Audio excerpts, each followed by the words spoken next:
Most people shop for their households on a monthly, weekly, or bi-weekly basis. In today's video, we are going to share the items we shopped in the last month and just evaluate what we can do better in the coming month. The first thing we failed in is that we always have this shopping list that whenever something runs out, you just write it down. What happened is that in the month, we hardly put a list of everything that we needed, and therefore, most of the time, we were sort of assessing what we need to shop for. It is always important to have your shopping list in place to avoid random shopping. The next thing is the menu. We have this menu, but apparently it is not working because if you check in our fridge, we don't have fish fillet, we don't have lentils, and there is no leftover. Let me just show you. You can see the fridge is almost empty and actually just needs some cleaning because we are now able to manage our leftovers. So that was a plus in the previous month. I mean, even if we have fails on one side, we have a plus on the other side. So maybe our next video we will be cleaning the fridge. Allow me to introduce myself. My name is Jessie and we are glad that you clicked to watch this video. If you're new, kindly consider subscribing to join the Jess family. If you're returning, thank you so much for always coming back to watch our videos. We value you.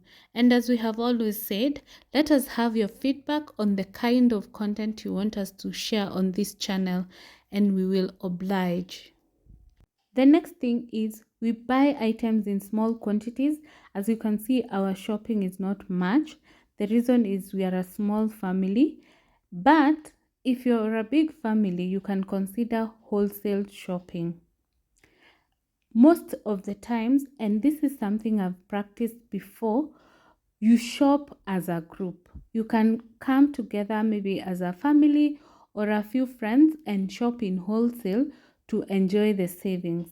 Sometimes it makes sense to buy one item or small pieces so that you don't just stock up things which end up expiring.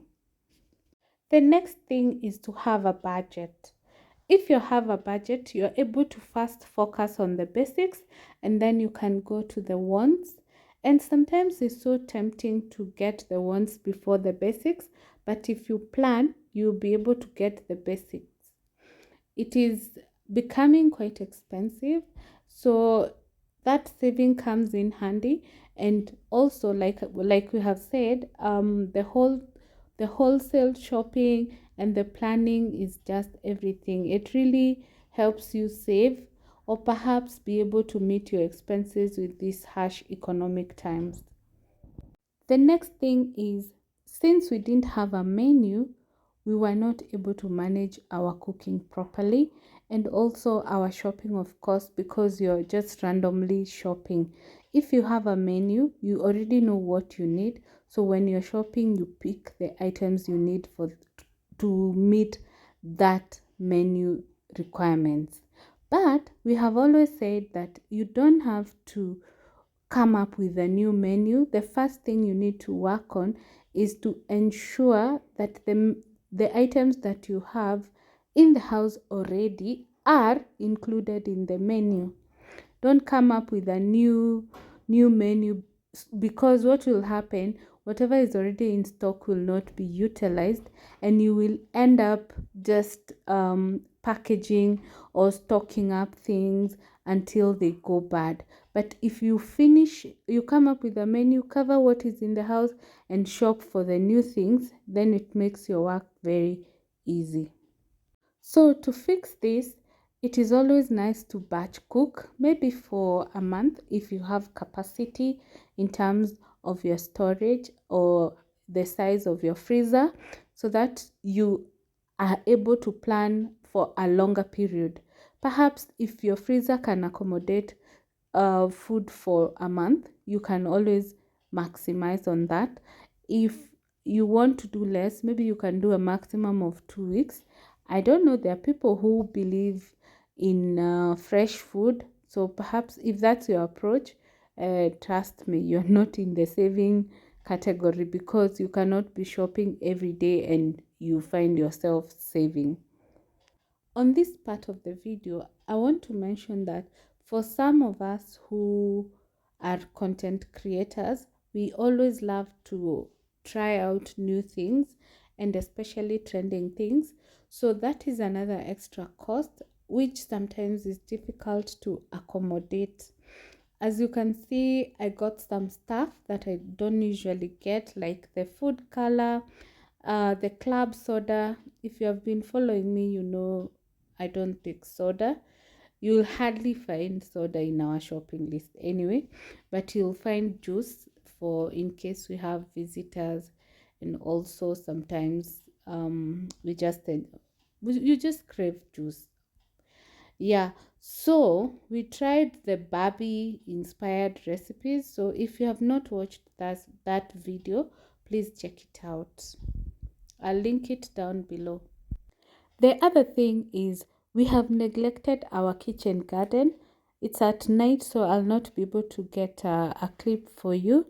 So we should be getting our vegetables from the garden, but now we are buying. If you're in a position to plant your vegetables, please do.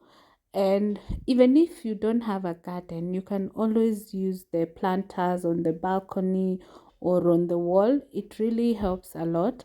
For me, it's not more of the cost, because we are not big consumers. It's more of the freshness. I just love that it's fresh from the garden. But in case you have to shop, ensure you try and get local products, and also whatever is in season, especially for the fruits and vegetables. Whatever is in season really helps save a lot.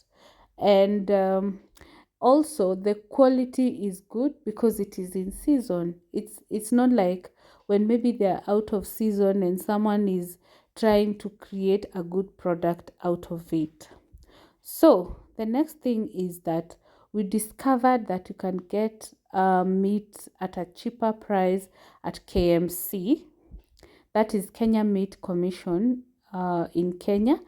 It has several branches. I'm not sure where, but I know they are there. I think this is my second time shopping there, and I don't know what to think of the meat, especially the beef on bone. Usually when I'm not shopping there, I shop from any butchery or supermarket, and I prefer steak. So I don't know whether it's because I don't like the bone one. So I've not been enjoying their beef, I must say. And also someone said it is not the top layer. Perhaps that is why even the price is on the lower side. So I don't know what your experience has been. If you have shopped there, comment down below. About the other meats, the ones I bought, we have not tried all of them, but their liver was fairly okay. So perhaps it's just that I don't like their beef. But generally it could be a personal thing, because I also don't like beef per se. So I can't be able to judge until maybe I hear from someone else on their opinion, and especially someone who loves meat.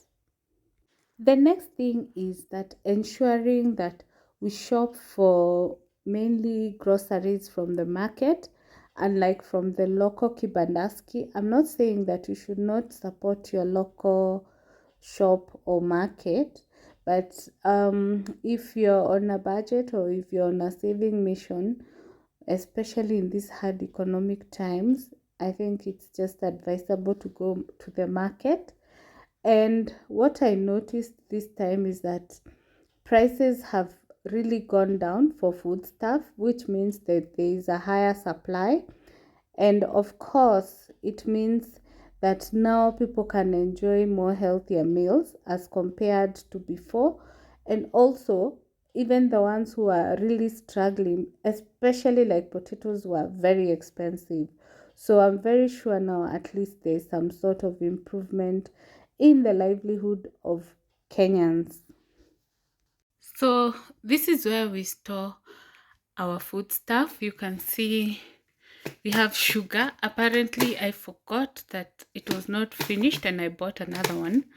I feel I should donate one pack because 2 kgs is more than enough for a month.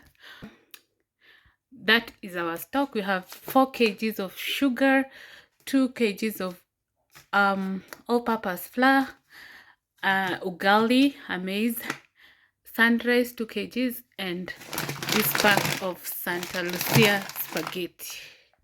So this is our second part of where we put our stuff. This is on the lower side, so I am able to access it all the time. Where we keep the others is what we are not using at the moment. So we take stock. We can see we have some little sugar, we have some mandazi flour. This we're going to move it to the container. You can see it's a portion of this, but I don't just pour. If you have been following us, you know we have to sieve, so I'll be sieving before I put it. For the margarine we have half, so I think we'll just wait for it to finish because we hardly bake nowadays. Maize, you can see my jars are basically almost empty, if not empty, so we have some organizing to do and some refilling. I heard that it is not advisable to leave your packs like this open. Either you reseal them or you put them in airtight jars. Comment down below if you agree and the consequences of just leaving them like this. The cooking oil, we have a whole almost full, it's here. Yeah, so this will take us a whole month. We only have 3 packets of milk, but we are not anticipating a higher consumption, so we'll just refill when they run out. Thank you so much for watching this video. Again, if you're new, kindly subscribe. If you're returning, thank you so much for always coming back to watch our videos. And let us have your feedback. See you on our next one. Bye.